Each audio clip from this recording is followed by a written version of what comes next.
Welcome, everybody. Glad to see you here today. It is a lovely afternoon. I'm sitting here in Manhattan, and we are going to have one of our lovely afternoon chats. Got to get the remote control out for this totally real painting. Make sure it doesn't go off.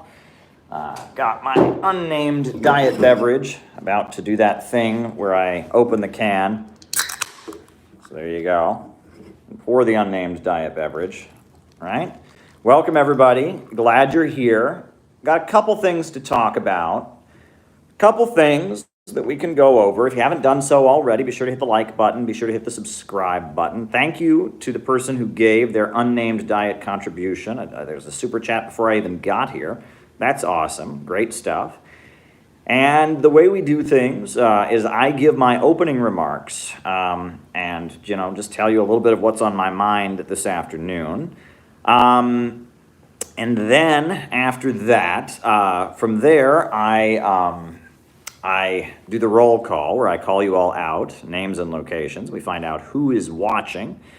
And then from there, I answer your super chat questions, and then we're done. And as long as we're not interrupted, there's a slim chance we could be interrupted or cut off at some point. That's always the risk, right? I mean, it could just be that YouTube has a glitch like it did last time. We have to restart, or it could be something happens. But for the most part, we just get on here, we have our chat, and we go from there. So I've got a couple things to talk about in my opening remarks. Then I have got the roll call, and then we've got the super chats. So there we go. If you want me to answer a question, send me a super chat. I will write it down with this pen, and then in the second half of the show, I will answer it. So yes, I'll take a sip of the unnamed diet beverage, and then we will just jump into to the show. All right, folks. So thus begins my opening remarks. Folks, you may not be aware, but it has been scheduled. The meeting between Russian President Vladimir Putin and U.S. President Joe Biden is going to take place. It is scheduled. The two world leaders will be meeting. It is official. The meeting is happening. And underlying all the conversation about this upcoming meeting, a lot of anticipation. We remember the Trump meeting with Putin and what resulted from that. Underlying all of this, underlying all of it, is a discussion about the growing alliance between Russia and China. The growing alliance between Russia and China seems to be much of the focus of the discussion. Much of the focus. USSR, Indigenous populations. Very good. Very good. Wrote it down. And the relationship between Russia and China seems to be a big focus.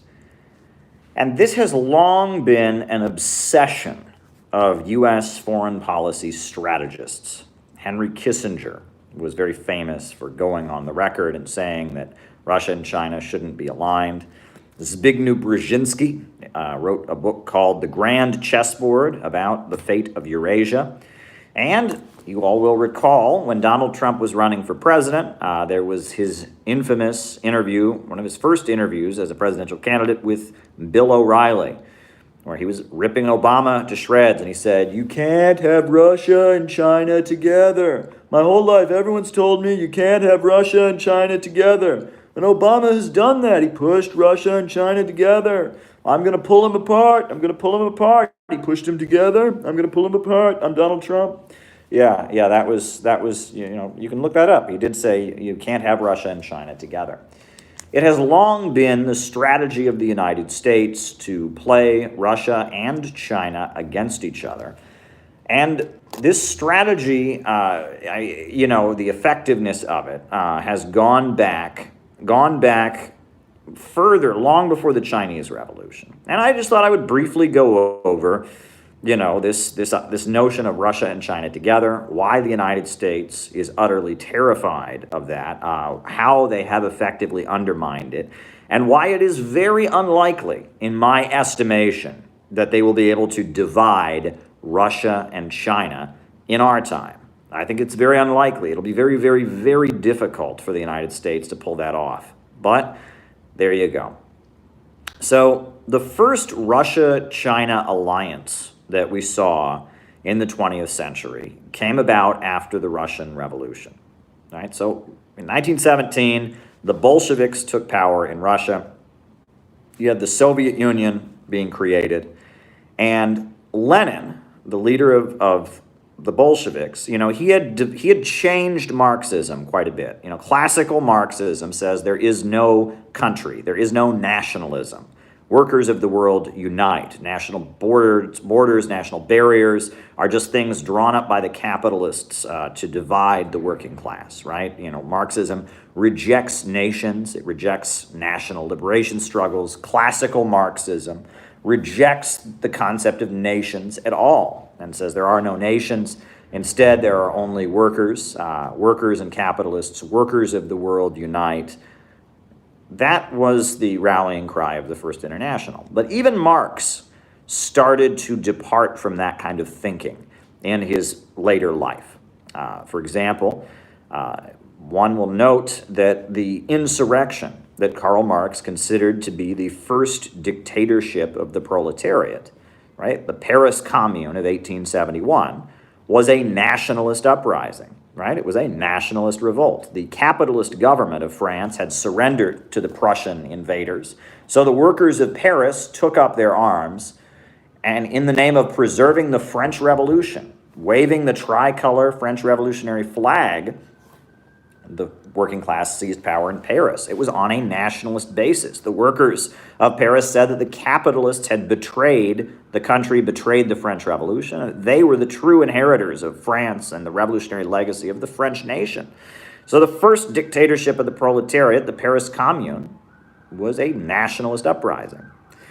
Furthermore, in the final years of his life, Marx was living in London, and he became sympathetic to the Irish freedom struggle. The people of Ireland were fighting for their national liberation, right? They were a colonized people, and the Irish people were fighting for their freedom as a nation.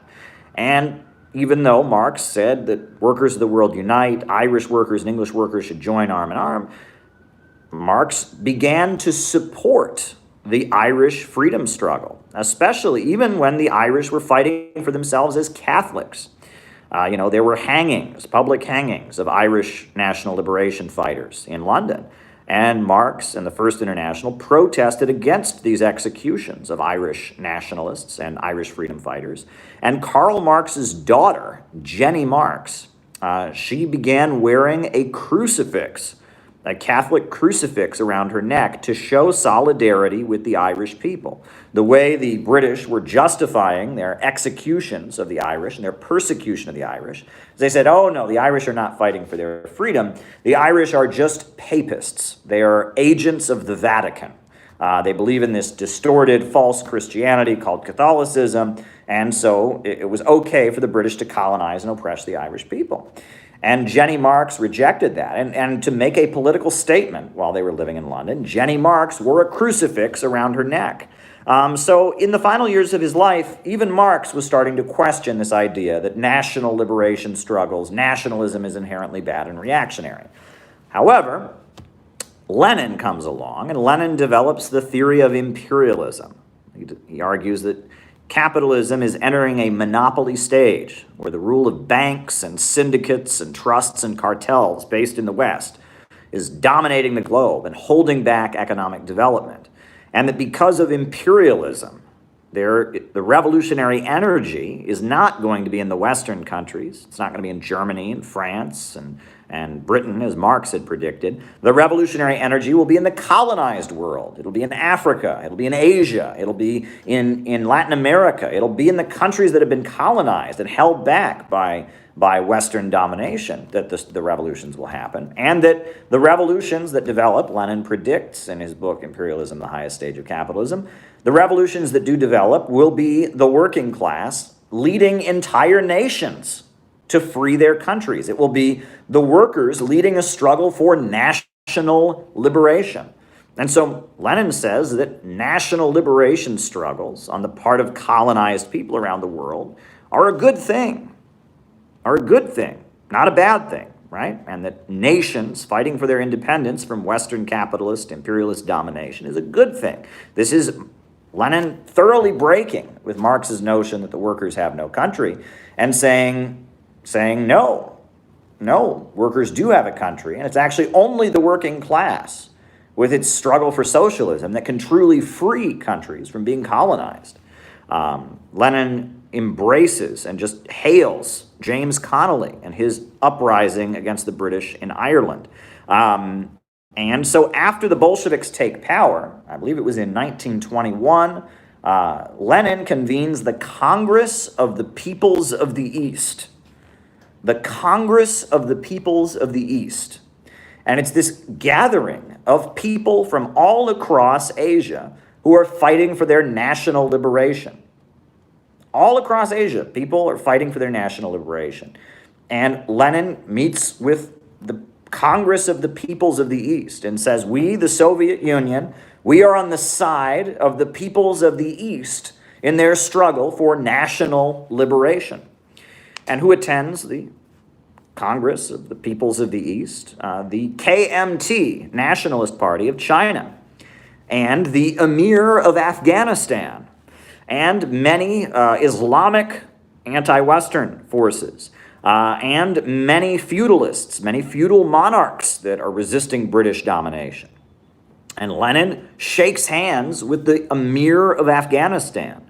The Emir of Afghanistan, who is one of the most conservative, religious, right-wing, anti-technology individuals. But Lenin shakes hands with him, and he says, if you're fighting the British Empire, the Soviet Union is on your side. And Lenin shakes hands with the Emir of Afghanistan.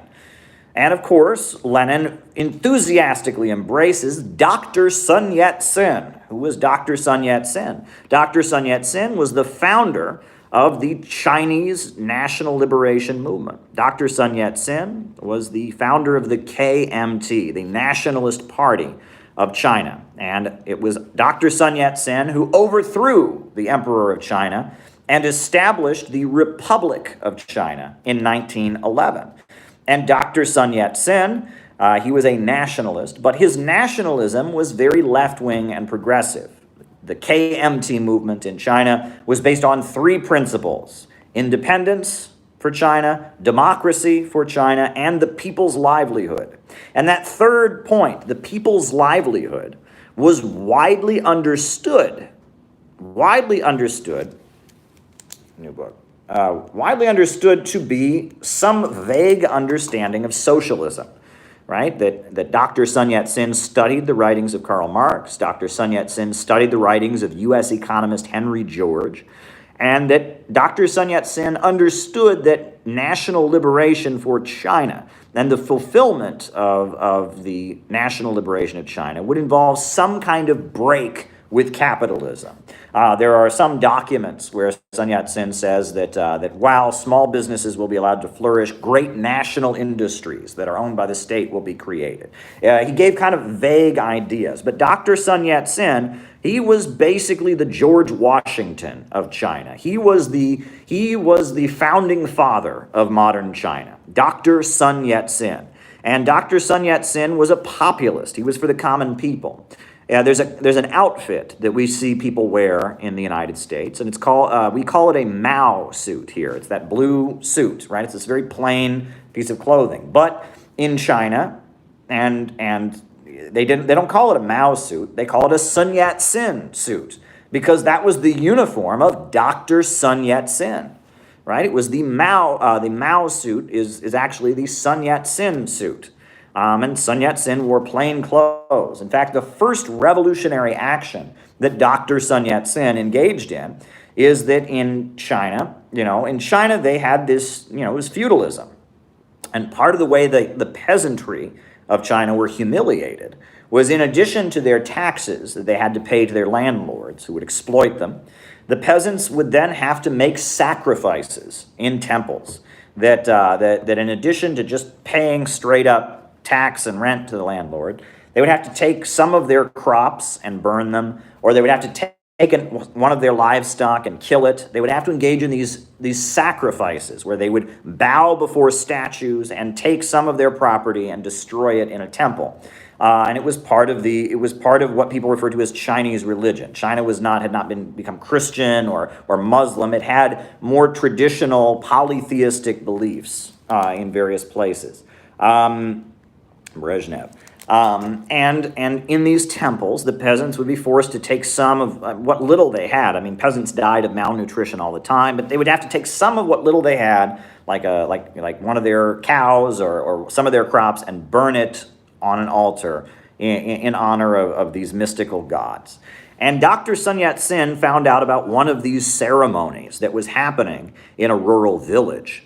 And so Dr. Sun Yat-sen, as a young man in his early 20s, I believe, went to this ceremony where all these peasants are being forced to take a little bit of their property and burn it, and then bow before these statues. And Dr. Sun Yat-sen walked in and he smashed the statues, and he just tore them down and smashed them and said, "This is why China is poor. This is primitive. This is barbaric. We don't need to bow before statues. We don't need to bow before statues. We're going to be a modern nation. We're going to embrace science and technology." And Dr. Sun Yat-sen's first revolutionary act was smashing idols. Dr. Sun Yat-sen was an idol smasher.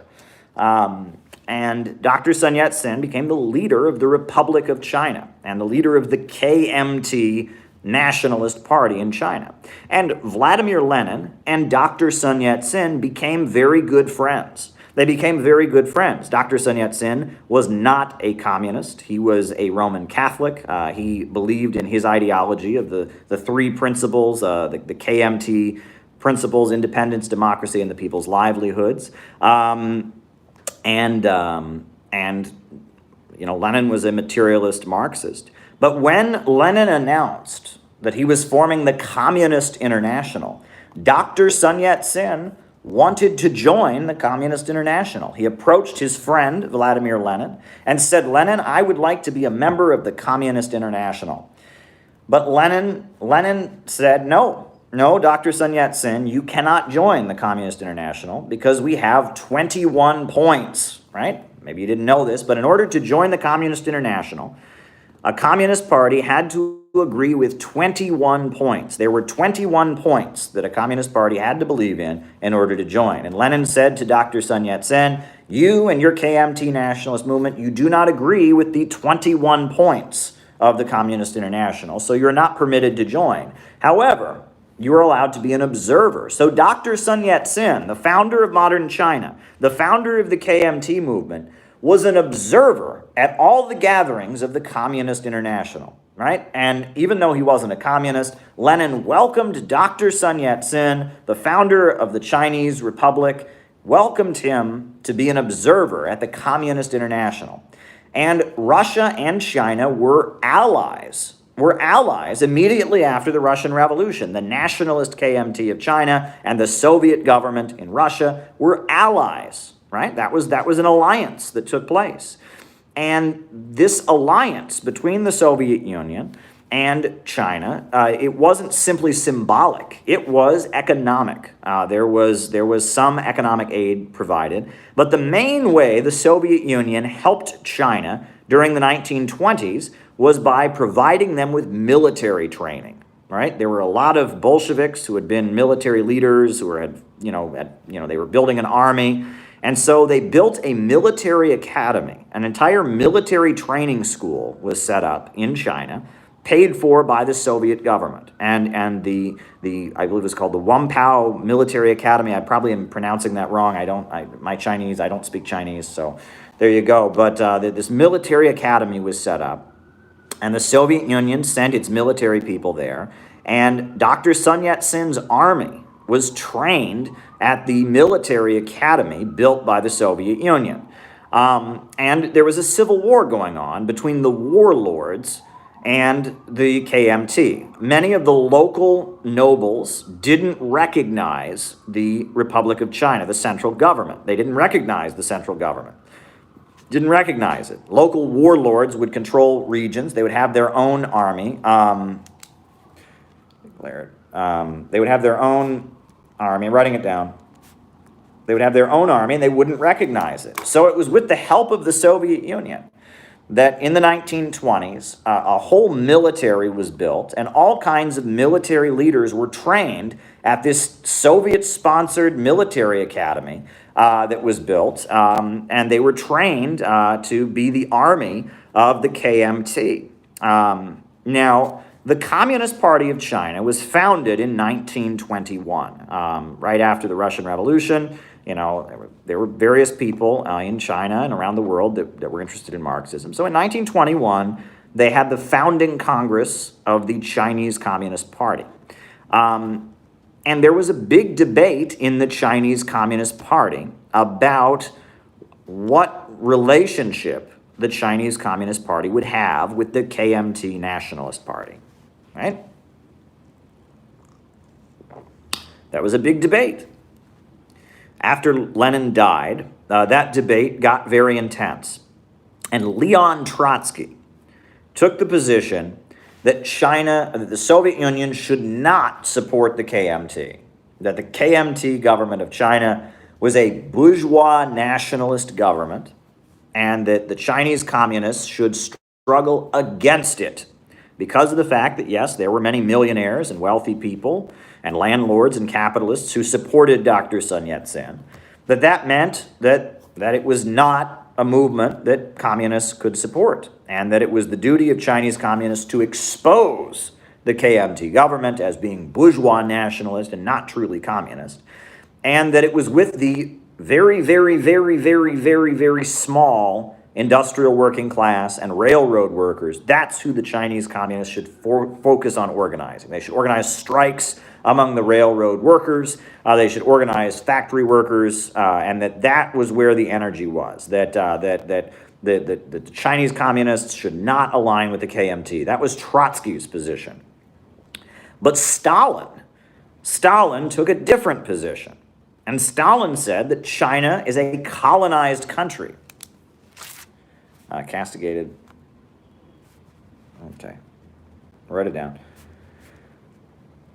That China is a colonized country. And as a colonized country, it's fighting for its national liberation. So Stalin argued that instead of attacking the KMT, it was the duty of the Chinese communists to join the KMT and build an alliance inside of the KMT and push the KMT to be more revolutionary. And that basically the Chinese Communist Party should function as the proletarian wing of the KMT. Instead of attacking the KMT and saying, you all are a bunch of phonies, they should say, we are going to join the KMT, and if you really want independence, democracy, and the people's livelihood, you should become a communist, because communism and Marxism-Leninism is the road to creating an independent, democratic, and lively China, right? That was the approach, that they should join the KMT because it was the center of China's national democratic revolution. Trotsky did not agree with that. Trotsky said they should fight against the KMT,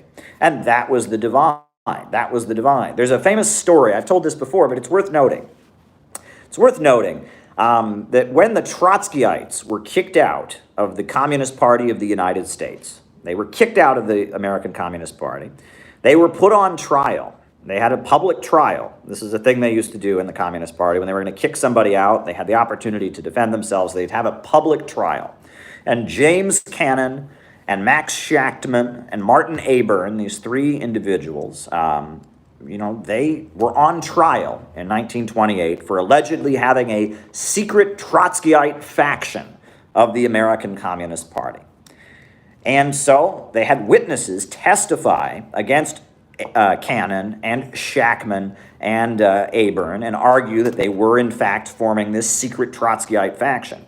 And one thing that was particularly interesting is one of the people who testified against James Cannon was the head of International Publishers, which is the Communist Party's publishing house.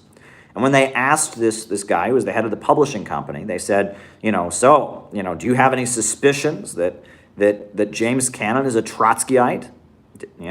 He said, yes, I'm very suspicious that he's a Trotskyite. And they said, so why, has he bought lots of books on Trotsky?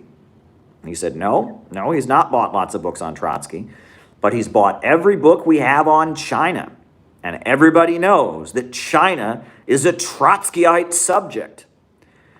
And that was true. The main disagreement that Leon Trotsky had with the Communist International was not that Stalin was an evil dictator and Trotsky believed in democracy. No. It wasn't that Trotsky was for the working man and Stalin was a sellout and a compromise. No, the main disagreement that Trotsky had with the Communist International was on China. Trotsky said that only communism could free China and that permanent revolution should be the policy of the Communist International. It should be, instead of aligning with the nationalist KMT movement and helping the Chinese people fight for their national liberation, that they should instead be spreading chaos and permanent revolution throughout China. Meanwhile, Stalin understood that it was necessary for the Chinese communists to enter a united front with the KMT movement. That was the main disagreement. Trotsky's theory of permanent revolution versus Stalin's theory of socialism in one country and the national democratic revolution. All right. Americans call everything. That was the main disagreement. And it was because the Chinese Communist Party joined the KMT, and because the KMT was aligned with the Soviet Union, because the Soviet Union gave military aid to the KMT, that the Chinese Communist Party, it started out with 60 members. 60 members. Their founding Congress was in the basement of a women's dormitory at a college. Right? It started out with 60 members. There were 15 people at the founding meeting. By the mid-1920s, the Chinese Communist Party was 3 to 4 million people. They went from 60 people to 3 to 4 million people because they followed Stalin's line, Stalin's position of joining the KMT and strategically supporting the KMT. They went from 60 people to 3 to 4 million people. Now, I don't know about you, but if I had an organization that started out as 60 people, and in 3 or 4 years it was up to 3 or 4 million people, I would think that was success. But that is not what Trotsky said. Trotsky accused the Communist International of selling the Chinese workers down the river, betraying the Chinese workers for the bourgeois nationalist regime of the KMT. So, fast forward to 1928, we see the first major break in an alliance between Russia and China. Russia and China had been allies, but in 1927, Chiang Kai-shek, who was the leader of the KMT, Chiang Kai-shek, who had gotten military training in the Soviet Union. He'd had Soviet teachers teach him military stuff. He'd actually gone to the Soviet Union and gotten military training. He had met Lenin. Chiang Kai-shek seemed like a decent fellow. For whatever reason, in 1927, Chiang Kai-shek was led to believe that the communists in China and the Soviet Union were working against him. And he was also led to believe that the British Empire and the Americans were his friends. That the British and the Americans, who the Chinese KMT nationalist movement had been set up to fight against, they weren't so bad, but that somehow the Soviet Union and the Chinese Communist Party were plotting to overthrow him. So in 1927, Chiang Kai-shek launched the White Terror, and he started rounding up communists and executing them. There were executions. Over several 100,000 communists were killed. And in Canton, the city of Canton, the Chinese communist military seized control of the city and temporarily declared Canton to be the commune of Canton. And in Shanghai, the Chinese communist-aligned military seized control of the city of Shanghai and declared the commune of Shanghai. And there was civil war. in China between the Chinese communists who seized Shanghai and seized Canton and Chiang Kai-shek's forces who were executing communists. Now, the Shanghai Commune and the Canton Commune were only temporary. They were put down very brutally, and a lot of communists were killed, and so they fled to the countryside. And at that point, after the huge slaughter of communists and after Chiang Kai-shek's, white terror, the Soviet Union and China were not allies anymore. The KMT government was an enemy of the Chinese communists. Dr. Sun Yat-sen had died by this point, and the Soviet Union was an anti-imperialist country, and the KMT was nationalist in name only. It had been seized, it was basically under the control of Chiang Kai-shek, who was a puppet of the British and of the Americans. So that was the first time that the alliance between Russia and China was broken apart. Somehow, Chiang Kai-shek was compromised and became an asset of Western imperialism and began persecuting communists. The communists were forced into the countryside. And that laid the basis for the beginning of what they call People's War. Right? Rural People's War, because Mao Zedong, the founder of the Chinese Revolution, had made his career as advocating that the Chinese communists work with the peasantry. In 1927, just before, Chiang Kai-shek's brutal crackdown, Mao wrote one of his most important essays called Report on an Investigation of the Peasant Movement in Hunan Province. And in that essay, that's some of the most famous quotes from Mao are in that essay. A single spark can light a prairie fire. Revolution is not a dinner party. It's one of Mao's most important essays. And he had urged the Chinese communists to start organizing the peasants. He said the peasantry will rise like a mighty storm. And that the peasantry would be the basis of the revolution. Well, Stalin didn't think that the peasantry were going to be the basis of the revolution. Trotsky certainly didn't think that the peasants were going to be the basis of the revolution. But Mao Zedong, who was from the countryside himself, understood that it was the anger of the peasantry that would make the revolution in China, right? And so there you go. It's actually kind of interesting. Mao famously said that the masses are the water and the revolutionaries are the fish. And Stalin was also famous for being a rural guy from the countryside. And I don't know if people know this, but during the 1960s, there was a popular folk rock and roll band. And they were called Country Joe and the Fish. And they actually, the reason they were called Country Joe and the Fish, many people don't know this, but you can look it up. It's on their Wikipedia page. The reason that they were called Country Joe and the Fish is because Stalin, because he was a rural guy from Georgia, his nickname was Country Joe. And Mao, because he said the masses are the water and the revolutionaries are the fish, was known as the Fish. And so Country Joe and the Fish, the famous folk band in the United States that was at Woodstock and all of that, Country Joe and the Fish, are named after Stalin and Mao. Look this up. Country Joe is Stalin and Mao is the Fish. That's where it comes from. But there you go. The only way for standard living. All right.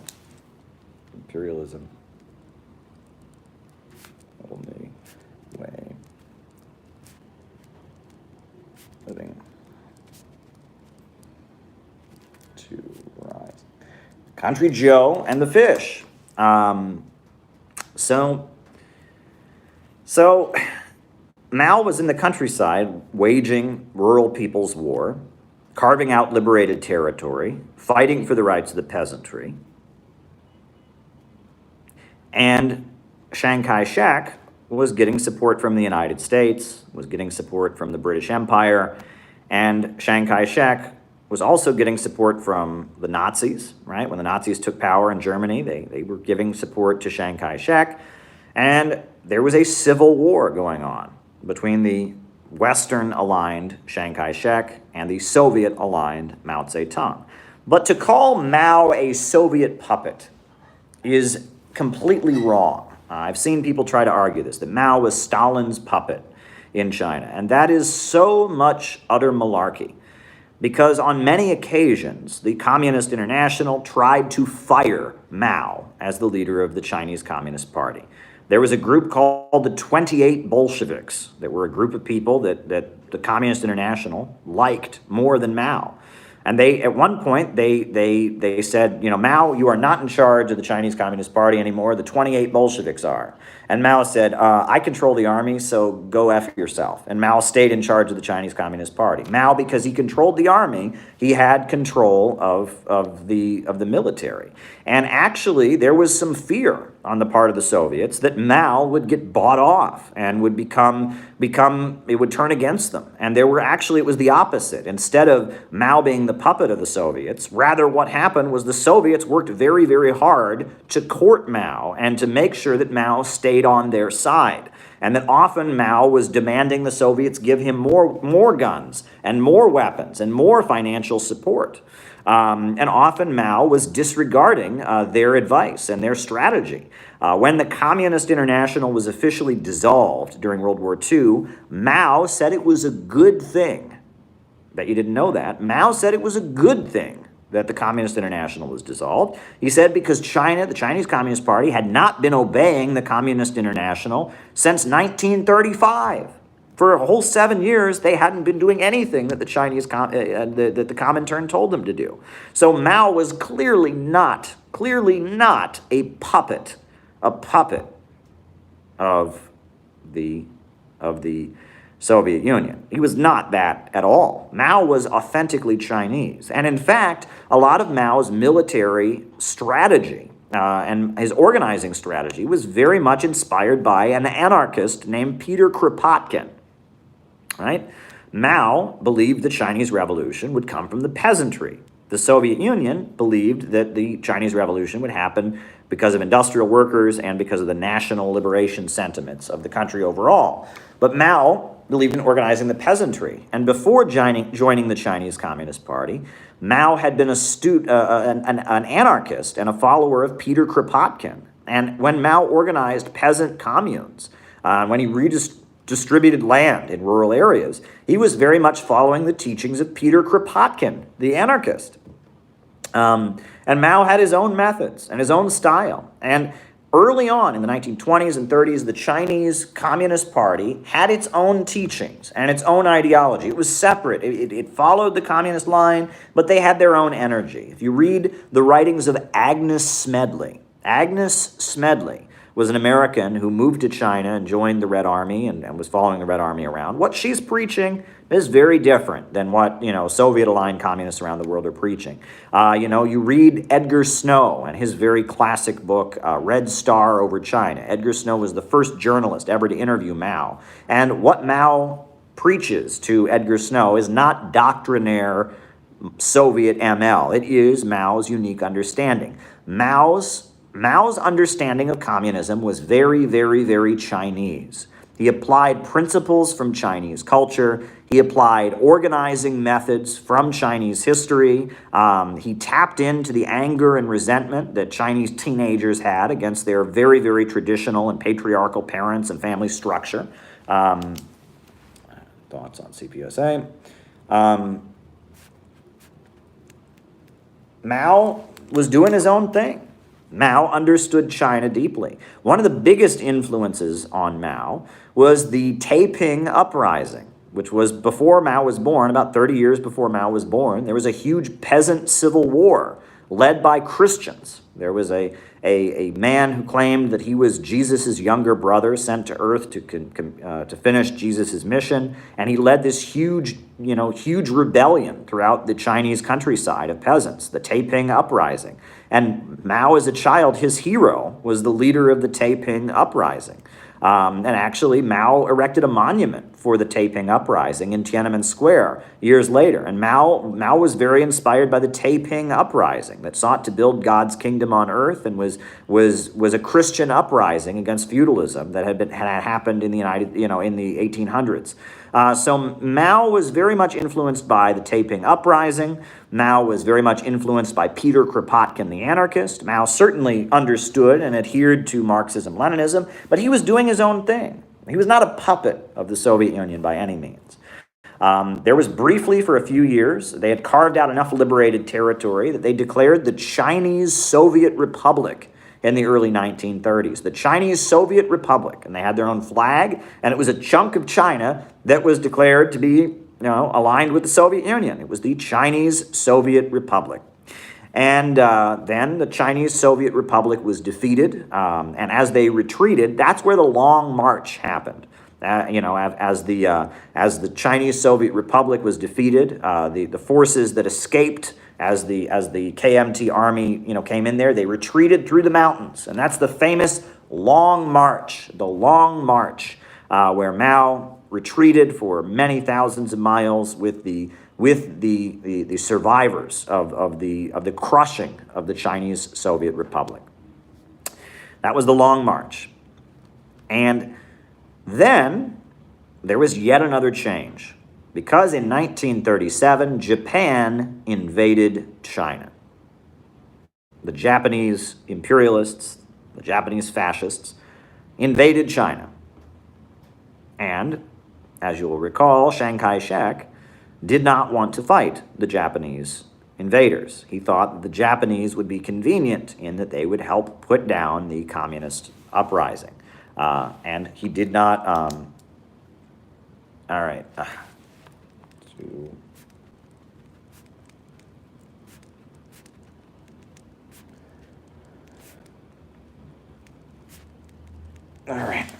He did not want to fight them. So Chiang Kai-shek's generals kidnapped him.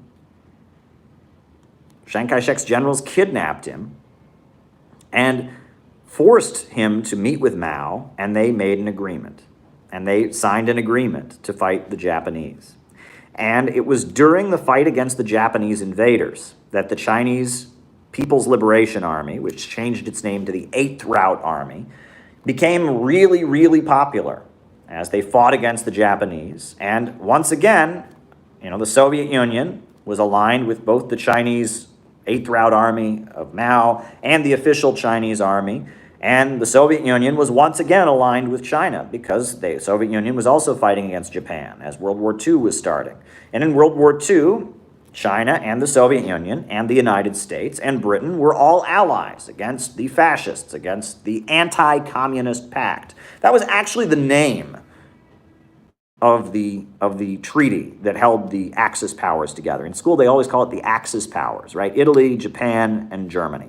But the real name for their alliance, the real name for the alliance was the Anti-Comintern Pact.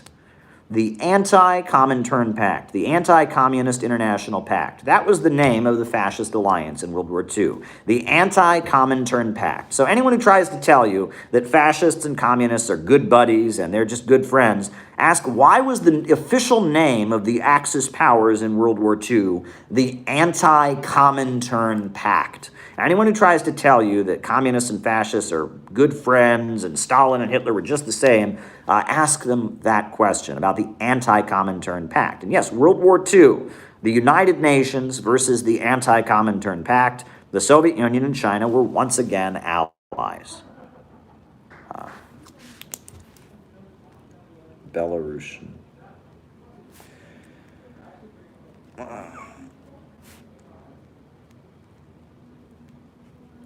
The Anti-Comintern Pact. Now,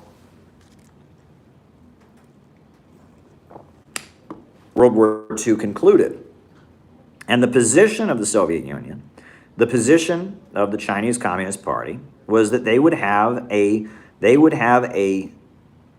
unified government. They wanted to have a government in which Mao and the Chinese Communist Party had some of the elected seats, and the KMT Nationalist Party had some of the elected seats. And they wanted to have a combined military, where some sections of the military would be controlled by Mao and the Chinese Communist Party, and some sections of the military would be controlled by the KMT. And that was the idea, was that they would have a unified government. But the United States would not allow Chiang Kai-shek to do that. The part of the Marshall Plan, post-World War II, was if you wanted to get assistance from the United States to rebuild your country, you could not have any communists in your government. You could not have any communists in your government if you were rebuilding the country. So Chiang Kai-shek refused to allow Mao to participate in the post-World War II government. On top of that, Chiang Kai-shek demanded that Mao completely dissolve his military. And of course, the Chinese communists were not going to do that. They were not going to do that. Was not going to happen. Right? Mao was not going to dissolve his military. Mao was not going to accept a situation where he would not be elected in the government. And when the KMT began forcibly trying to disarm the Chinese military, the People's Liberation Army, the communist military, the Civil War broke out. Mao did everything in his power to try and prevent a civil war in China. He wanted to have a unified government. Mao was not, let me repeat, a violent revolutionary. Mao wanted a peaceful transition to socialism. He wanted to have a government where they could take a vote and the Chinese communists would win at the ballot box and implement socialism through the constitution. That's what Mao wanted to do. That's what the Chinese communists wanted when they joined the KMT movement. That's what the Chinese communists wanted when they entered an alliance with Chiang Kai-shek to fight Japan. And after World War II, Mao wanted a peaceful transition to socialism. But the imperialists who were aligned with Chiang Kai-shek would not allow it. And the Trotskyites, mind you, made fun of Mao for this, right? The Trotskyites mocked Mao, right, for wanting to form a unified government. You know, they said it was a betrayal of the revolution. Oh, look, Mao looks such a revolutionary. Why is he wanting to form a unified government with capitalists, right? But Mao was committed to a peaceful transition to socialism, but he wasn't going to not have representation in the government, and he definitely wasn't going to dissolve his military. And so after the Second World War, the Chinese Civil War between the KMT and the Communist Party continued.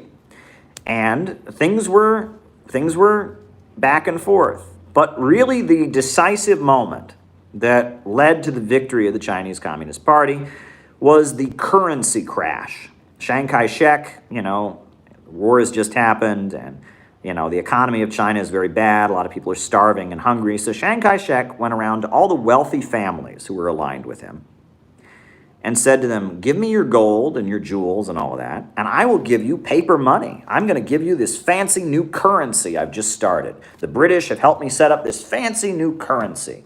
And he had all the old wealthy families of China give up their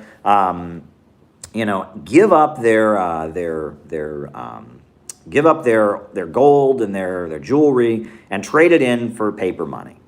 And then that currency that Chiang Kai-shek created with the help of the British went, and it crashed. And all of the rich people who had traded in all their gold and jewels and all their wealth for paper money lost everything. The currency crashed. And based on that, a lot of millionaires and wealthy people and wealthy landowners, they said, you know what? Anything's better than this. Anything is better than this. I mean, this Mao guy, maybe he's a communist. He's got to be better than this guy. This Chiang Kai-shek guy is such a fucking buffoon. He just, ruined our... And so they went over to the side of the Chinese Communist Party. And that was the last straw. At that point, after the Chinese currency crashed, and all the rich people of China lost all their money because Chiang Kai-shek was an idiot. At that point, then the Chinese Communist Party was victorious.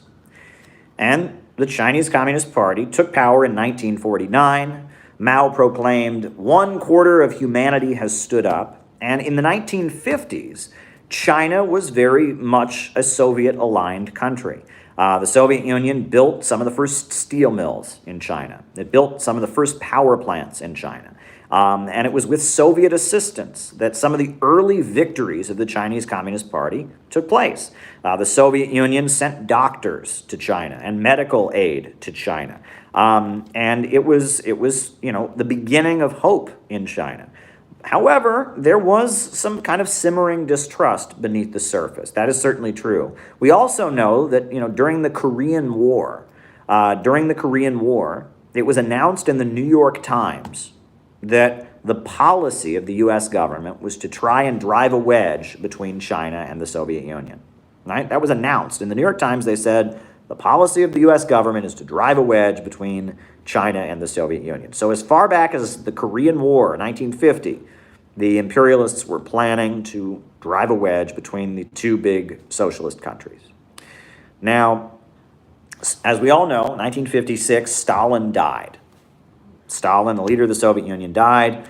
And a couple years after he died, 1956, you have the 20th Party Congress of Khrushchev, where Khrushchev took power and he got elected and he became the leader of the Soviet Union, and he took a dump all over Stalin. At the 20th Party Congress, Khrushchev gave the infamous secret speech where he accused Stalin of every dirty, rotten crime you ever heard of, said that Stalin was evil, Stalin was awful, Stalin was brutal, Stalin just ripped Stalin a new one, and launched de-Stalinization in the Soviet Union, right? All the pictures of Stalin were taken down.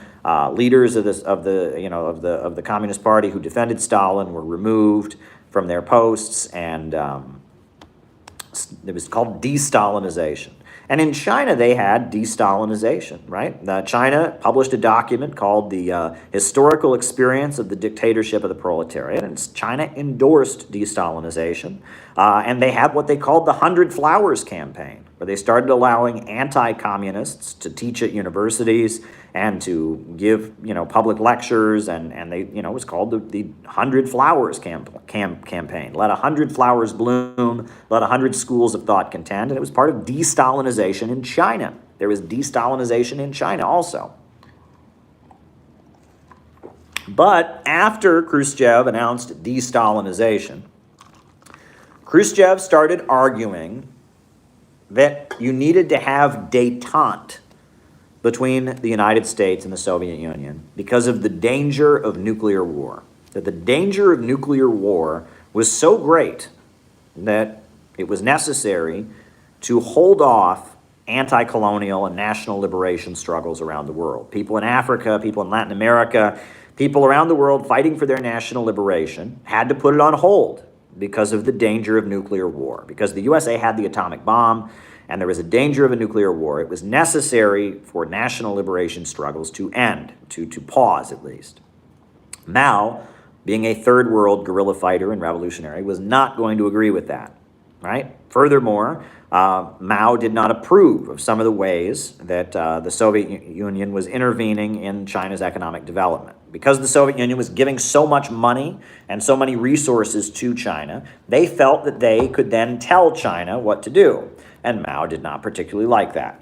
So in 1960, you have a number of documents published. The Critique of the General Line of the Communist Movement was published. You have Long Live Leninism, which is a very good pamphlet. You should go read Long Live Leninism by the Chinese Communist Party, explaining what Leninism is. Long Live Leninism. And then finally, in 1961, the Soviet Union and China cut ties. And the Soviet Union pulled all of its aid out of China, left buildings half-built. It was a big blow to China to stop receiving aid from the Soviet Union. And, Khrushchev basically said to the United States, that he would work with them to try and overthrow the dictatorship of Mao, and that, China and the Soviet Union had their falling out. And that was the Sino-Soviet split. So once again, right, 1961, again, Russia and China are pulled apart. Now, at first, Mao and the Chinese communists did not align with the United States. At first, they said that Khrushchev was aligning with the United States. That Khrushchev, because he was holding off the revolution, he was the sellout, and they were the real anti-imperialists. And from about 1961 until about 1969, China tried to prove that it was the most communist and it was the most anti-imperialist country in the world.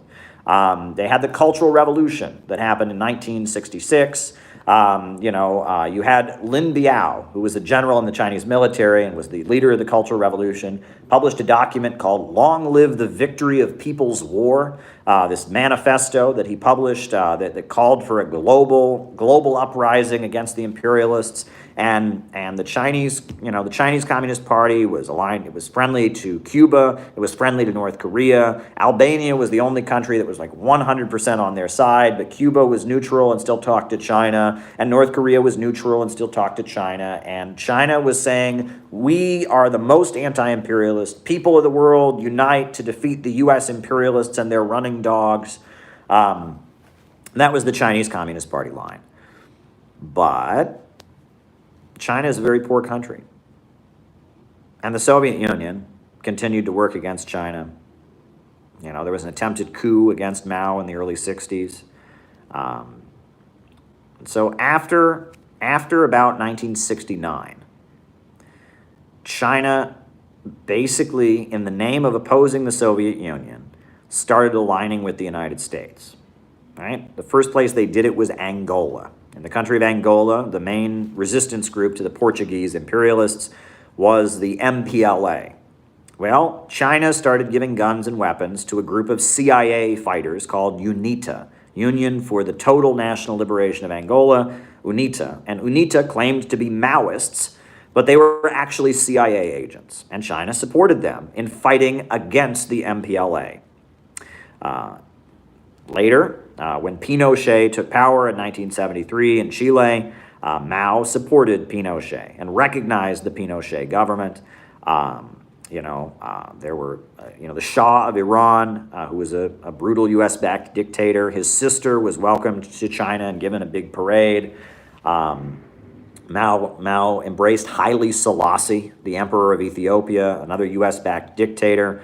And so there was a situation where China, in the name of fighting the Soviet Union, who they argued the Soviet social imperialists, they said, were the main danger to the people of the world, China began aligning with the imperialists. Richard Nixon went to China, and this was at a time when China couldn't. When Nixon couldn't go anywhere in the United States, he was unpopular, he was hated. Anywhere Nixon went in the United States, there'd be a whole bunch of student activists and protesters outside, with signs against the Vietnam War. So anywhere Nixon went in the United States, he was booed, he was spit on, people were protesting him. There was a little girl, I think, who won an award, for her, she won some kind of award for academic achievement or a spelling bee, and, Richard Nixon, the president of the United States, went to give her the award, and she said, "You're killing millions of people, Mr. Nixon, and you should stop." It was a very famous thing. Nixon was just hated by the left-wing socialists in the United States, but Nixon went to China, and they gave him a big parade, and he was celebrated. And Mao and the Chinese communists liked Nixon because Nixon wanted to have diplomatic relations with China. And Nixon was attacked in his own party for doing that, right? The John Birch Society and a lot of Republicans tried to undermine Nixon's policy of getting closer to China. But after Mao died, you had the reform and opening up, where Deng Xiaoping came in and launched market reforms. In 1978, you also had the Kampuchea War, right? So the USA has been defeated in Vietnam. It's been defeated in Vietnam, but suddenly there's this guy in power in Cambodia named Pol Pot. And Pol Pot called himself a communist, but he was opposed to industry. He was opposed to industrial development. He said that they could have economic development, they could have full communism in Cambodia on the basis of an agrarian economy. And Pol Pot starts slaughtering the real communists in the Cambodian Communist Party, and he attacks Vietnam. So Vietnam invades Cambodia to fight against Pol Pot. We now know that Pol Pot was an agent of Western imperialism. He was a CIA-backed, he was cultivated by Western intelligence.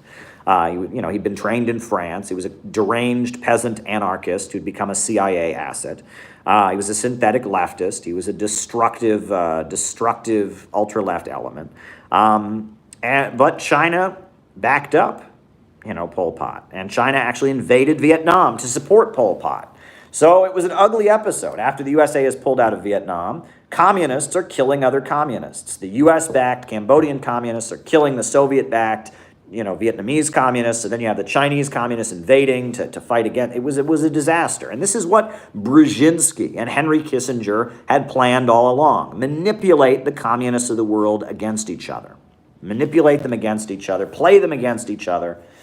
That was the idea.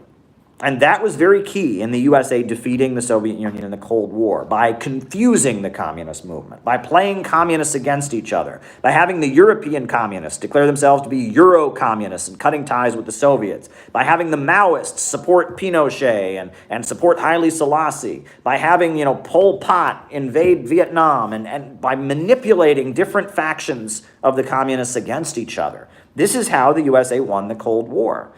That's really what it was, that they realized that this just having anti-communism as the U.S. policy wasn't going to work, but cultivating and manipulating communists, finding, one communist faction and playing them against each other, playing the Soviet Union against China. This is how the imperialists were able to dominate the world and win the Cold War. But they won't be able to do it this time. I think it's highly unlikely that Russia and China will be divided against each other in the 21st century.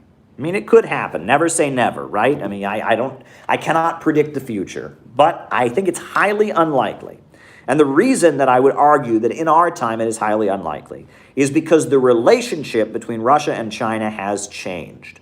Russia has rebuilt itself from the fall of the Soviet Union by centering its economy around oil and natural gas. Putin built a huge state-run apparatus, Gazprom and Rosneft, these huge state-run energy companies that are the center of the Russian economy. Meanwhile, China has become the second largest economy in the world by becoming an industrial powerhouse. China makes half the steel in the world. China makes half the copper in the world. China is making all kinds of computer products and telecommunications. So China is the industry of the world, and Russia is the energy supplier of the world.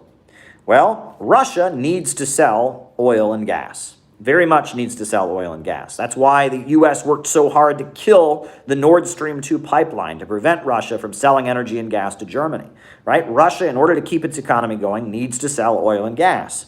Meanwhile, China desperately needs oil and gas. China is very weak because it doesn't have enough oil and gas domestically to keep its huge steel mills and its huge power plants churning along and its huge telecommunications.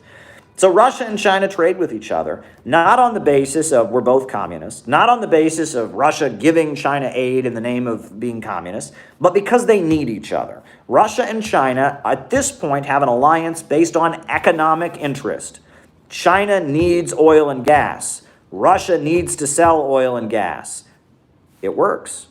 And the two Eurasian superpowers, Russia and China, are once again allies. And we now know, it is public record now, that the policy of the U.S. imperialists is once again to try and divide these two countries and play them against each other. But I argue this will fail. It will not work because these two anti-imperialist countries are tied together economically. And with their economic ties, thank you, B.T. Henry, with their economic ties, they are raising their people out of poverty, they are constructing. And let me just end my opening remarks by saying this. The reason that Wall Street and London and the U.S. imperialists hate China, it's not because of human rights, it's not because of communism. The reason that the Wall Street imperialists hate Russia, it's not because of some crazy Russiagate conspiracy theory about meddling in elections, not because of human rights or any of that. The reason that the Wall Street imperialists hate Russia and China is because at the beginning of the 20th century, these two huge countries, China is the biggest country in the world in terms of population. Russia is the biggest country in the world in terms of actual land mass. Those two countries were impoverished colonies. They were dirt poor countries. The people were largely illiterate. The economies were agrarian. People were hungry and starving. But both of these countries built themselves up. They broke out of Western capitalism. They pulled themselves up by their bootstraps. They raised their people out of poverty. They industrialized. They built power plants and steel mills. They wiped out illiteracy. They wiped out extreme poverty. They built railroads, and they've done amazing things. The economic achievements of Russia and China in terms of breaking out of Western capitalism and industrializing, have made them no longer captive client states and spheres of influence. Now these countries are competitors. And as much as they preach that they love the free market and they love competition, Wall Street and London do not want to compete with Russia and China. They don't want to compete with Russia and China. Russia and China, with socialist methods, with state control of the means of production, have raised their people out of poverty. They've proved that Western capitalism is not the only system that can eradicate poverty. They've proved that with the means of production under public control and central planning, you can build a better society, you can improve people's lives, you can have technological development. They are both trying to break humanity out of the nightmare called fossil fuels by funding fusion energy research. You can read about the artificial sun project that they're making in China right now. And it's because of this that the imperialists are determined to work against the Great Eurasian Alliance. You know, Eurasia, the two Eurasian superpowers have long been a source of opposition to Western capitalism. They have a different model of development. The British Empire pioneered, it continued the tradition of the Roman Empire of setting up, rule of the world where they function as a middleman in global trade. The British built the huge navy. They were the middleman in trade routes. The Roman Empire said all roads lead to Rome. The idea of the British Empire and the American imperialists, the Atlanticist pathology, is the notion that you can rule the world. You can rule the world by controlling the trade routes. Whereas Russia and China say, no, the future of humanity is with economic development and progress and raising people out of poverty and public control of the means of production, not the anarchy of the market, not the chaos of profits in command. So Russia and China are a threat. They are a threat to the existential power of Western imperialism. But I argue that what Joe Biden admits he's trying to do, he hasn't directly admitted it, but what is widely discussed, this idea that they're going to divide Russia and China once again, I argue it'll be very, very difficult for the imperialists to do. Because, once again, the Eurasian superpowers are aligned, and they are aligned on the basis of win-win cooperation and mutual economic need. All right, folks, let me write down, there's 2 super chats I got to write down. Ideological fallouts, thing of the past,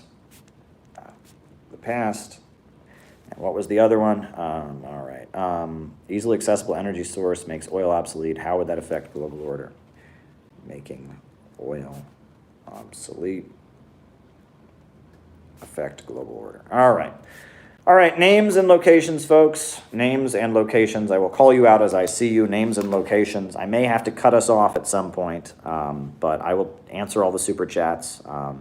Names and locations. I'll call you out as I see you. Who's with us today? Raphael in Brazil. Steve in Southwest Michigan. Los Angeles, Northern Ireland. Tamara and Dario from Brooklyn. Baghdad, Hussein, B.T. Henry in Vermont, Cincinnati, Ohio, Jenny Lynn, Seattle, Ryan in Oakland, Cleveland Pirate Alex, Springfield, Missouri, St. George, Utah, Ron Waggoner, Daniel in Happy Valley, Oregon, Mo in Toronto, Clyde Bank, Miami, Florida, Auckland, New Zealand, Detroit, Tamara in Serbia, Long Island, Queens, very good, 31st Century Socialism, West Palm Beach, Allen in Madison, terrible mood yesterday, Wisconsin, USA, West Palm Beach, Puerto Rico, Kansas City, Missouri, SF Thomas, Jeff from New Hampshire, Randy in Detroit, Calgary, Union County, New Jersey, West Palm Beach, San Gabriel Valley, California, Balthazar, Oakland, Minneapolis, Los Angeles, Quinn in Longview, Washington, West Palm Beach, Sergio from Australia, fascinating Caleb, Billy Kane, Gateshead, England, very good, Pomona, California, Connecticut, Adelaide, Australia, West Palm Beach, Charles in Terre Haute, very good, West Palm Beach, Toronto, Canada, Mohsin from Iran, Vinicius from Brazil, Cannibalandia, I don't know what that is, West Palm Beach, Julian, still awake in the UK, Munich, Germany, Ukiah, California, G in Manchester, Maine, USA, Andy Finaro, very good, Bernie in Manchester, Tim Stacy in Kentucky, shout out to you, Tim, Anchorage, Alaska, Boston, Massachusetts, likelihood that the USA will abandon a home of global capitalism, will relocate, that those capitalists will relocate to Russia, capitalists relocate to Russia and China. Very good. Warrington, UK. Very good. Hollywood, West Palm Beach, Florida. Who else is with us? Kendall in San Diego is with us. Very, very good. Welcome, Kendall. Harold Sullivan in Naples, Florida is with us. Very good, Harold. Glad you're here. Chicago.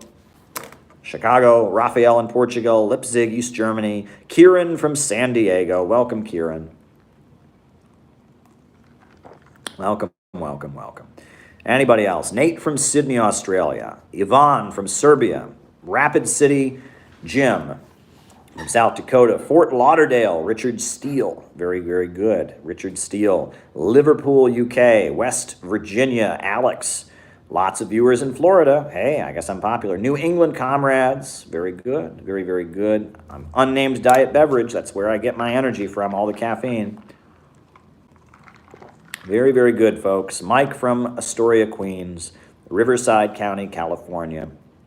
Very, very good. All right. So Shaya asked, that was the first super chat here, how did the USSR treat its indigenous populations? Well, the USSR was obsessed with national minorities. Lenin worked very hard to develop a written language for all national minorities. And there is a very good book called The Siberians, and it's all about how the peoples, the indigenous populations of the USSR were treated. And that was a point of national pride in the Soviet Union, was how good they treated their indigenous people. So you should go read the book The Siberians, because it goes into great detail about how much effort there was to improve the living conditions of the peoples of Siberia, to cultivate their languages and their culture. So there you go. When is my new book coming out? As soon as possible. I am doing my last go over it. My friend Robert has helped me go over it.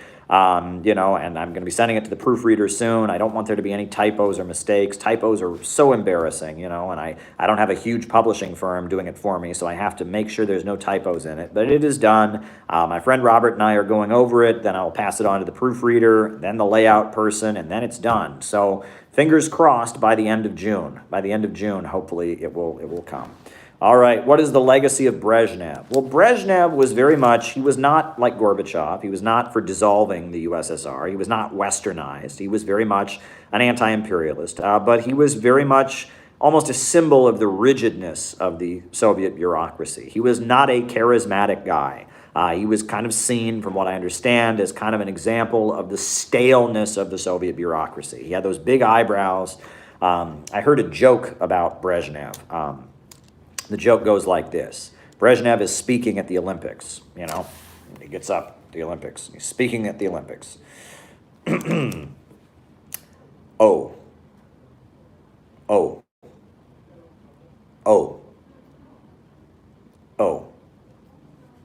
And then his assistant walks up to him and he says, Mr. Brezhnev, you're reading aloud the Olympic rings.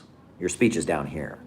But anyway, that was a joke they told about him because he was viewed as kind of just being a robot. He was kind of, the Soviet bureaucracy had become kind of mechanical, during World War II and during, the Stalin years, so much hardship in the country that the kind of the creativity and the ingenuity of Soviet socialism had kind of faded, and there was a kind of a mechanicalism of the Soviet bureaucracy. And Brezhnev was seen as very much a representation of that. And that's, of course, how the westernized faction was able to go against it. So there you go. Why is it hard to pass infrastructure bills? Why hard to pass infrastructure? All right. So there you go. All right. What is it? I wrote down and thank you, Dylan, for the super chat. Much appreciated. Declared support for China. I don't know what that is. I wrote declared support for China. Can someone repeat that one? Declared support for China. What is that? Someone called Taiwan a country. Taiwan is not a country. Taiwan is China. Taiwan has been China since before the USA, before Christopher Columbus came to the United States. Taiwan was China. Taiwan is China, and yes, declaring Taiwan to be a country is an attack on China.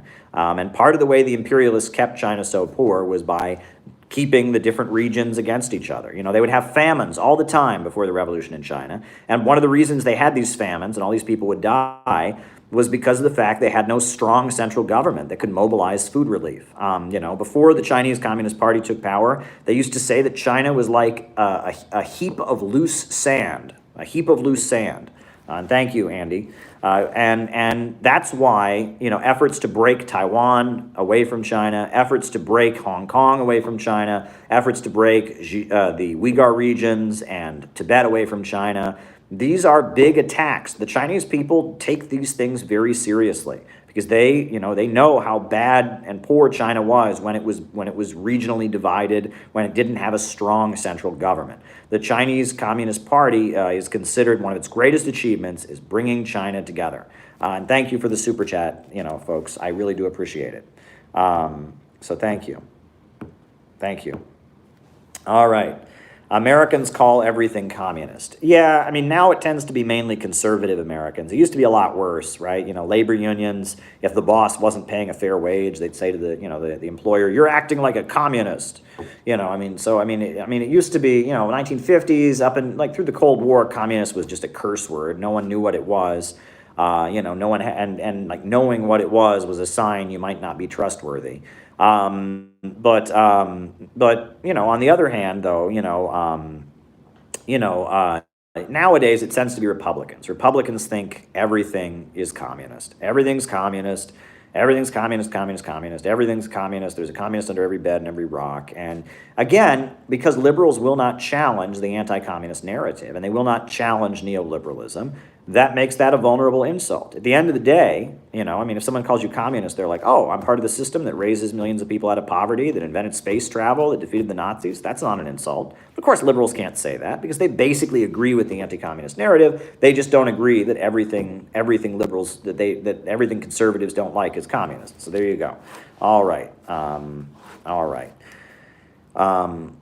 Is imperialism the only way for Russia to increase its living standard? No, I don't think Russia is an imperialist country. There's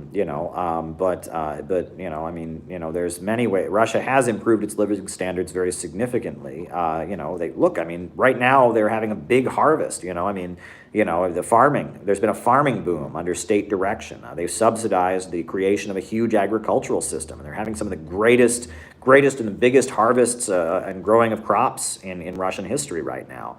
I don't know what you're getting at there because Russia is definitely not an imperialist country by any means. Russia's relationship with the countries it trades with is not a relationship of keeping them as captive markets. It's not the export of capital. All right, thoughts on the Communist Party USA? I know a lot of good folks in the Communist Party USA. A lot of my best friends are members of the Communist Party USA. I'm not a member of any party. I don't endorse any political party. I am building a think tank called the Center for Political Innovation. I love William Z. Foster. He's one of my greatest heroes and greatest ideological inspirers is William Z. Foster. Many people have criticism of the Communist Party. I know there's many different views within the Communist Party. So I don't endorse any party. I think we need to get out of the movement and get to the masses, and I'm building the CPI as a think tank aimed at doing that. All right. Is there too much focus on the rural working class? Okay. Let me just put it this way. All right? I'll just say what needs to be said. When you start playing sections of the U.S. population against each other, when you play into the idea that one section of the population can only gain at another section's expense, that is a recipe for disaster. Look, when the pie is only this big, the only way your slice can increase is by cutting into someone else's, if the pie is only this big. And no one ever thinks that their slice of the pie is big enough. Everyone always thinks their slice of the pie needs to be bigger. And so that means they want to cut into somebody else's. And this is a trap. This is whipsawing the population. And it's dangerous. We shouldn't fall into this idea that rural white workers can only gain at the expense of black workers. Black workers can only gain at the expense of rural white people. Don't fall into this trap. Don't let the imperialists do this. The strength, all the gains for rural white workers have come when black people were gaining. Right? Anti-racism has won a huge amount. White workers gain when black workers gain. So don't fall into that trap. Don't fall into the trap, the ID poll trap. Don't fall into the racism and white nationalism trap. Don't fall into the trap. We're for eradicating racism. We're for putting the needs of the most historically oppressed workers in the United States first and prioritizing their needs. But we don't fall into the trap that we should play these two sections of the working class against each other. We don't fall into that trap. All righty. How do you stay positive about the future?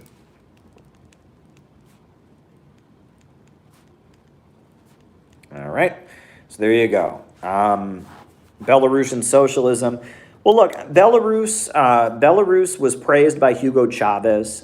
Hugo Chavez visited Belarus and praised some of the worker administrative policies where workers were in charge of their factories and such. You can watch Hugo Chavez when he's in Moscow speaking to a group of students. He praises Belarus. But Belarus is a very small country. The population in Belarus is also very elderly. There's not many younger people there. And I don't think Belarus is going around promoting Marxism. I mean, the leader of Belarus, Lukashenko, praises the Soviet Union, comes from the communist tradition. The biggest party represented in the Belarusian parliament is the Communist Party. So communism is a big aspect of Belarus. But Belarus, like China, is not going around spreading its ideology around the world. And Belarus is a very, very small country. They do have a centrally planned economy, and that has had huge economic benefits for the country. But ultimately, it's not a very big place, and so yeah, if you want to read about it, go read. There's a book on it called The Last Soviet Republic. It's very good. All right. Are ideological fallouts between socialist countries a thing of the past? Well, yes and no. See, first of all, sometimes these ideological fallouts were really a cover for very, very big, long-standing ethnic differences between countries. For example, Albania and Yugoslavia, right? Albania and Yugoslavia, right? There's a book by Enver Hoxha, the leader of socialist Albania. And the book, it's called With Stalin, and it's about the 5 times that Enver Hoxha met Stalin. And if you read that book, all the book is basically Enver Hoxha explaining to Stalin why Albania should not be part of Yugoslavia because the Albanians are a different people than the Slavs. The Albanians are not Slavs, they're a different people. And it becomes very clear that, Albania and Yugoslavia, Albania became the most hardline anti-revisionist country. Yugoslavia broke with the Soviets, aligned with the USA, had mixed economy. And there was a reason that whatever Albania did, Yugoslavia did the opposite. Whatever Yugoslavia did, Albania did the opposite. There's a long-standing ethnic conflict there, right? The Kampuchea War and China invading Vietnam. There's long-standing ethnic stuff there. And that because communism during the Cold War was like the official ruling ideology of these countries, a lot of times the ideological differences between these countries were giving cover to long-standing cultural differences between these countries, okay? It wasn't that people weren't dying on the battlefield simply because, Mao and Enver Hoxha had a different interpretation of Marx and Lenin's theories, okay? Just like during the Protestant Reformation, you had, the 100 Years' War and all of that. Do you think that this was just religious differences? No, there were material differences, right? There were actual material differences, and that a lot of times the ideological differences that developed in these socialist countries it was about something else, right? And the imperialists, we know, played these countries against each other. But yes, we're in an era where I think 21st century socialism is far more pragmatic. Right? The way the Chinese Communist Party talks, the way the Bolivarians talk, it's far more pragmatic. And because of that, the idea that we're going to have anti-revisionism campaigns and stuff like that, I don't see that happening. So there you go. All right. How would making oil obsolete affect the global order? It would lead to the end of Western domination of the global economy. The way the West dominates the world is through control of oil, right? All the big banks on Wall Street, are oil banks, right? ExxonMobil is Chase Bank, HSBC Bank is BP, and the way that the big banks on Wall Street control the world is they basically dominate the world's oil, right? I mean, if the 4 super major oil companies in the United States, ExxonMobil, BP, Shell, and Chevron, if you add French Total Corporation, you've got 80% of the world's oil supply. 80%. Market in Yugoslavia. That's 80% of the world's oil supply, right? So You know, the way the West dominates the global economy is they control the key commodity, right? You know, Saudi Arabia, that's American oil companies, basically. Nigeria, that's American oil companies. And that, you know, there's a few outliers like Russia, like Venezuela, like Iran, but for the most part, oil is dominated by Western capitalism, and that's how they stay afloat. And if we were to get off of oil, that would lead to the end of the domination of the world by Western banks and corporations. All right. That's why Russia and China are big enthusiastic supporters of fusion energy, even though Russia's economy is very much an oil-based economy, right? Is that they see the future of humanity, the end of imperialism comes from a new energy source. All right. And that's why pessimism, eco-pessimism, the idea we just need to have less and reduce consumption is the dominant thought in Western environmentalism. Because the idea of getting off of oil and getting to a higher fuel source, we can't have that. ExxonMobil is not going to pay you to talk that way. You're not going to get any grant money to talk that way. All right. Synthetic. All right. Okay. Okay, will the capitalists relocate to Russia and China? Well, there's a lot of capitalists who live in China. I mean, you know, and I think Jim Rogers, is it Jim Rogers? He's the big capitalist who lives in Singapore and was like all for trading with North Korea. And, you know, I mean, some might. I mean, I don't know. I mean, there you go. Why is it hard to pass an infrastructure bill in the United States? Why is it so hard? Well, it's hard to pass the infrastructure bill in the United States simply because of the fact that again, every capitalist wants the infrastructure situation to get better because it would benefit business, but they all want the other capitalists to pay for it, right? And that there's going to be resistance because different interest groups have different interests, right? I mean, you need some kind of Bonapartist group to just say, we're doing it and here's how we're doing it. But that would require rolling over the objections of a lot of capitalists. Look, Roosevelt, people used to say Roosevelt was a lot like a dictator in the United States. I mean, he packed the Supreme Court and he, you know, kids were pledging allegiance to the you know, the New Deal and the National Recovery Act, and they had the Blue Eagle symbol everywhere. And, you know, I mean, if you look at Roosevelt did what he did in terms of building infrastructure because he was a Bonapartist and because he backed up the labor movement and the Communist Party to go out and get her done.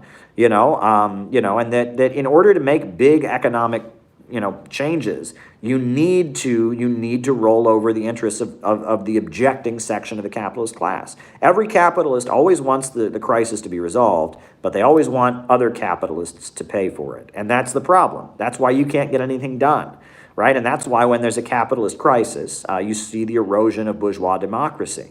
Right? It's not only that they want to crush the workers who are in revolt, they have to crush the oppositional factions of their own class in order to stabilize the system. That's what the basis of Bonapartism is. All right. How do I stay positive? Well, look, a lot of it is your body, okay? I mean, if you exercise, if you listen to classical music every day when you wake up and before you go to sleep, if you start and end your day with classical music that has much more of a rational and peaceful vibe than the more emotional like rock music, if you don't do drugs, you don't smoke cigarettes, you don't drink alcohol, and if you can live your life that way, you can be much happier, right? It'll really improve your moods. On top of that, you need to learn not to fixate on bad things, right? And that's difficult. When something bad comes up, when there's something that makes you upset, learn what I hate to use this word because everyone makes fun of it, learn what your triggers are, right? There's certain things, topics that you hear about that probably upset you, make you feel bad, make you feel hopeless. Avoid those topics and learn what they are. And part of the problem is that the way people tend to react to things that upset them is to embrace them, right? It's like if you have fears or whatever, our natural inclination, if we're really afraid of something, we want to run toward it and think it over in our mind a bunch of times and figure out how. Don't do that. Don't fall into that trap. It doesn't get better. That's a downward spiral. If there's particular fears you have, particular negative feelings that you have about yourself, particular anxieties, learn to not get into the spiral of thinking about them, right? And like I said, a lot of it is your body. I would urge you to exercise every day. I would urge you to, wake up and go to sleep with classical music, not use drugs, not use alcohol.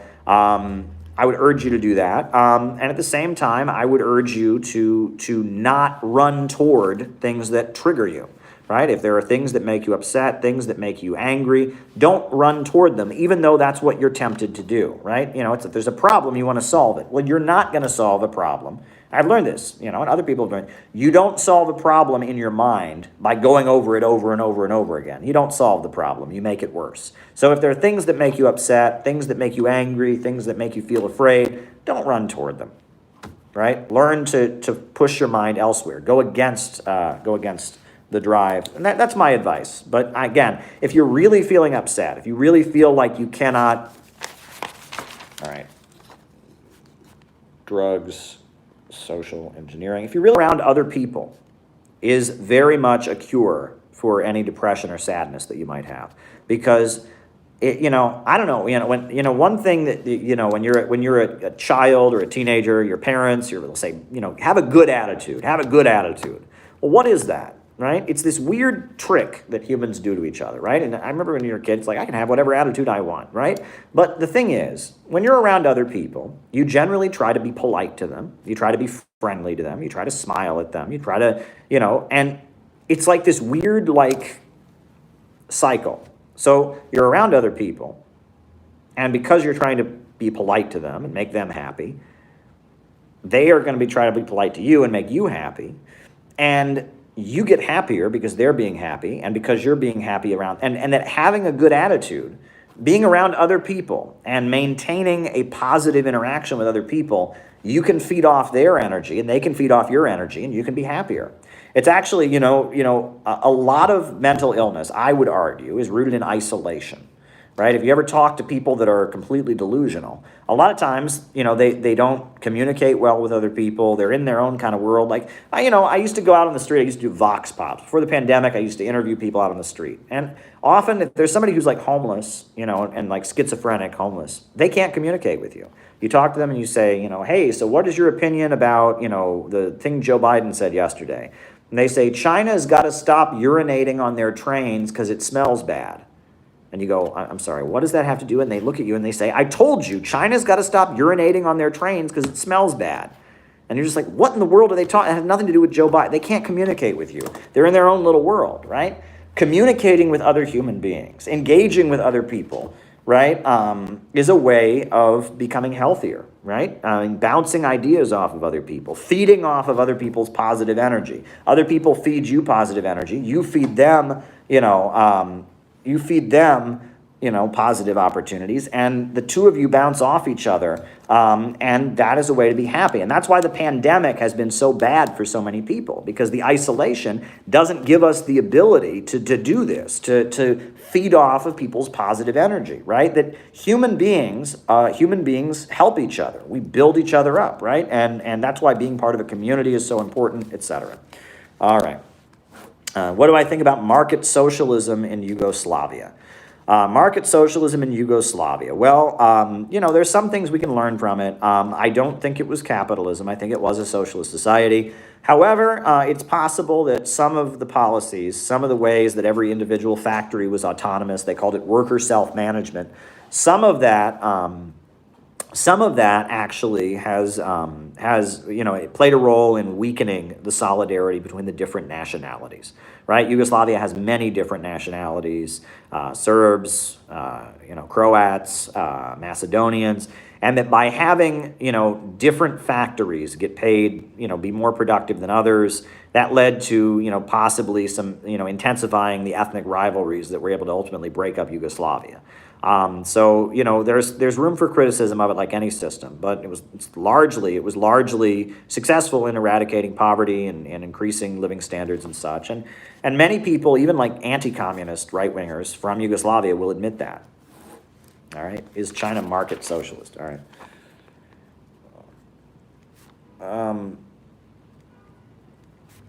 All right. right. Why do I say synthetic and synthetic left? Well, synthetic means man-made or like falsely created. You know, there's a natural flower, but if I make a flower in a laboratory or I make a flower, it's a synthetic flower. And I would argue that what calls itself left in our time is not the natural aspirations of the proletariat. It's not the natural movement of the proletariat for its liberation. Rather, it is a synthetic creation. It is something that the imperialists have created to serve their own ends. So it's not naturally occurring. It is not the natural result of the working class fighting for justice. It is a synthetic creation. It's something the ruling class has created on their own. It did not arise naturally. All right. Are drugs are recreational drugs part of social engineering? I would argue that yes, they are. Look, if you look up the history of MK Ultra. Look up the history of MK Ultra. There's a very good book called The Search for the Manchurian Candidate, and it talks about how long before LSD was being used widely among the population, LSD was being experimented on by intelligence agencies. They were doing all kinds of experiments, and that a lot of the cultural changes that happened in the United States during the 1960s are linked to the fact that the CIA was giving out LSD all over the United States. It is a fact that LSD, they say the CIA turned on America. The origin of the LSD craze in the 1960s was the CIA and MK Ultra. That's a fact, right? It sounds tinfoil hatty, and if you don't want to believe me, you don't have to. But Google it. Google MK Ultra. Read about drug culture. Read the Kool-Aid acid test. This is not a new revelation. Okay, MK Ultra. And if you read The Search for the Manchurian Candidate, they talk about how, they discovered through the use of drugs, they could make people start to believe there was no truth. And they could break down people's belief that truth exists, right? And that also, you go back to Aldous Huxley, right? Aldous Huxley, who, he wrote The Doors of Perception, which is considered to be like a holy book of the hallucinogen crowd, The Doors of Perception. He also wrote a sci-fi novel called Brave New World, and it was about how everyone would get stoned and high on drugs, and it would be a way of socially engineering people. And that, the idea that, we want to calm the population down, so give them a bunch of drugs. I think that, I think it's very much, I have read Drugs as Weapons Against Us, Matthew. I have read that book, and this is well established. The use of drugs to control the population, that's very well established. Look, you talk about what's going on in schools now, the medicating of kids, where the kid is acting up in school, and you got to put him on Ritalin, you got to put him on Risperidone, you got to put him on this, you got to put him on that. This is not good, right? And this is about controlling the population. So there you go. Okay, and market socialism in China. Well, China, I would argue, is a socialist country, and it does have a market sector, a very big market sector. So in that sense, China is a market socialist country. Socialism is a question of who controls the means of production and why is production carried out. If the means of production, the banks, the factories, the major centers of economic power, are privately owned and operated simply to make a profit for those who own them, that's capitalism. But if the means of production are controlled by all of society and forced to function for the benefit of all of society, not simply for the profits of private owners, that's socialism. And in China, there are many private corporations, but at the end of the day, those private corporations can't just do whatever they want. And there's a huge amount of state ownership, huge state-run banks, huge state-run industries, and the private companies are subsidized and controlled by the state and forced to do what the state wants them to do. So it's not capitalism, but it does have a big market. There's a lot of corporations there, a lot of people making money, but it's not capitalism because Frederick Engels said under capitalism, the means of production only function as preliminary transformation into capital. Opium wars, right? Means of production only function as preliminary transformation into capital. Mao said that under capitalism, profits are in command.